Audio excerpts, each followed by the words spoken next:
Okay, I'm Pete Martinez, and this is my sister Virginia Martinez Guerrero, and we're hopefully gonna record some memories that Linda likes to record for posterity and for the rest of the family, and for those that come after us. And anyway, I forgot what I was saying in an earlier video because it's take 2 or 3. Why don't you talk about Grammy? Tell us a little bit about Grammy.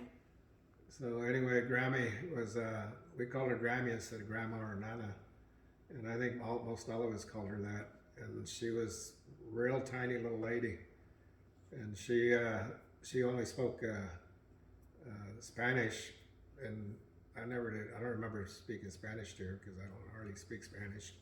But anyway, she was a really good cook and took care of Grandpa really well. And they had a farm that we call the ranch. And they used to cook a lot. Grow a lot of hay and sugar cane, cantaloupes, just about any kind of cantaloupe that you could think of. And he also had I think that he crossed some limes and tangerines and came up with a sweet lemon, because I've never seen a sweet lemon anywhere else other than on his farm. And Virginia remembers it and Gabriel remembers it. So I used to think that maybe I was just dreaming that, but since they remember it, they're older. So I guess that was true, and I'll let Virginia tell them. Virginia, you tell us about Grammy and Grandpa Juan. Well, they were very nice, loving grandparents. Kind of not like nowadays, you let your grandkids have everything. They were kind of tight, I would say. But they were good people, hard workers. And we didn't live too far from them. My mom and dad didn't live too far from them. And my mom and dad were farmers, and they had chickens and turkeys and all that. And I lived a very happy life with my parents and my brothers, and my mother and dad showed us how to work and respect each other and love each other as a family. And I didn't like school, and I got out of it real young, and but it didn't end there. My mother told me that I had to take care of the house and cook and keep the wash up and the house cleaning, which I didn't mind. And then in summer, I remember that I always liked to make a little extra money. And when the watermelon season was on, it was almost over, my dad would go get some in a trailer and park it in front of the house, and I would sell watermelon for extra money. And I'd get my things I needed and still give some money to my parents. What about making tortillas? Tell us that story. Making tortillas, I don't know how to make the masa and all that, but my mom would make it before she leave for work, and I knew how to make the circles and roll them out, but I always had a hole in them, but I really am not a tortilla maker, but that was my job. I had to make the tortillas, but I always managed to make a hole in them with my fingers. And Well, that's because your nails, huh? yes. What about tamales? Did you make tamales? No, I've never really made tamales, but I helped my mother and my daughter, my beloved daughter that now is passed, but I like tamales, but I don't know how to start them or make them. But the main thing I want to say is that I lived a very happy life, and I'm very content with what I've gained in my life, and especially my husband and my daughter. Yeah, Virginia, she's 88 and I'm 80 now. It's hard to believe that we lived this long.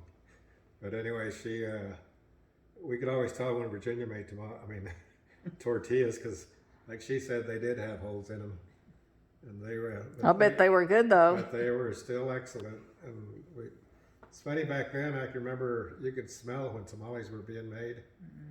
And most of us used to go in there when they were being made, and for a little while she couldn't keep up with them because we'd put butter on them, and and eat them with butter. And like Virginia said, Grandma and Grandpa, they did take care of everything that they had, and hardly ever would give us anything. I don't remember getting a gift from my grandparents, but they would always feed us. And we were just talking earlier about Virginia and them. They probably spent the night over there more than we did, but and might have been too little to remember everything. But I remember them saying that the place was haunted, and I think they said that they could hear chains. And Tell us about the haunted story, Virgie. Well, I can't even remember much about it, but I would hear noises, and I think I remember I saw, like a hand, and it was scary, but I say it was haunted, but I don't know. Tell us a story about who whipped you guys. well, my mom always whipped us. My dad, I think he only spanked me twice with his hand. He never used a switch. My mom used to make us go out and pick a branch off the chinaberry tree. And I remember one time, I don't know if Virginia was there, but one time she was going to spank me, and I was running away from her. And they'd cut alfalfa probably a week earlier. And when you cut alfalfa, it's got bristles that stick up and that'll poke you. And excuse me. And I took off in that field. And I remember I didn't get very far because those bristles were poking my feet. So I had to come back and get my medicine and get my spanking anyway. What about you, Virgie? Did you get spanked? No, I didn't, but my mom was real strict, and she would get those mulberry tree branches and spank us. But my dad was very mellow, sweet, kind, and he didn't really, hit us or anything. He was a very loving father, and my mother was too, but my mother was more firm and strict. She had her ways for what, she wanted us to do, and if we didn't do it well, we'd get a spanking. And one thing I do remember is that when we lived in the farm, I think at that time I was going to school, and I came home, and my mother had like a china cabinet, 2-piece, and I was looking for candy, and the china thing fell off the part. It was a 2-piece, and it fell, and the whole top part fell. And I really got scared, and so when my mom came home, I said when I got home from school that I think burglars were there because because that's the way I found it, that it was me. Did Mom ever find out that you broke it? Yeah, she probably did. Yeah, looking for stuff, candy, and see what I could find. Yeah, it's one thing that I remember too. One of the few things I remember that. Virginia, I guess she was starting to date, and there was a guy named Salvador. Wasn't that his name? Mm-hmm. And one thing I remember him that he was pretty dark. Oh yeah. And I didn't know what Salvador meant. That it meant like Savior. Yeah, Savior. But I remember him, and I remember this old man that used to. I think he sold for Rexall drugs, and he knew how to do ventriloquism a little bit, and. He used to always do that ventriloquism, and sometimes he had to pretend that there was money behind my ear, and he'd put his head behind my ear and produce like magic. He'd produce a quarter, and he'd give it to me, and I remember that a lot. And I think that's one reason why I give kids money, because I remember how much a quarter meant to me. Way back when I was little, I don't remember how old I was, but old enough to remember that he'd do that. Pete, tell the story about how she only had one child. And Virginia. Yeah, Virginia. She married Richard Cortez from the Williams Air Force Base, which I ended up working at when I got old enough, when I was 20. And she. What was I going to tell him about? About how she only had one child. Oh yeah. So anyway, with that was her first marriage, and he got shipped out to England. She can explain more about that. And she was sick, and so she didn't want to accompany him.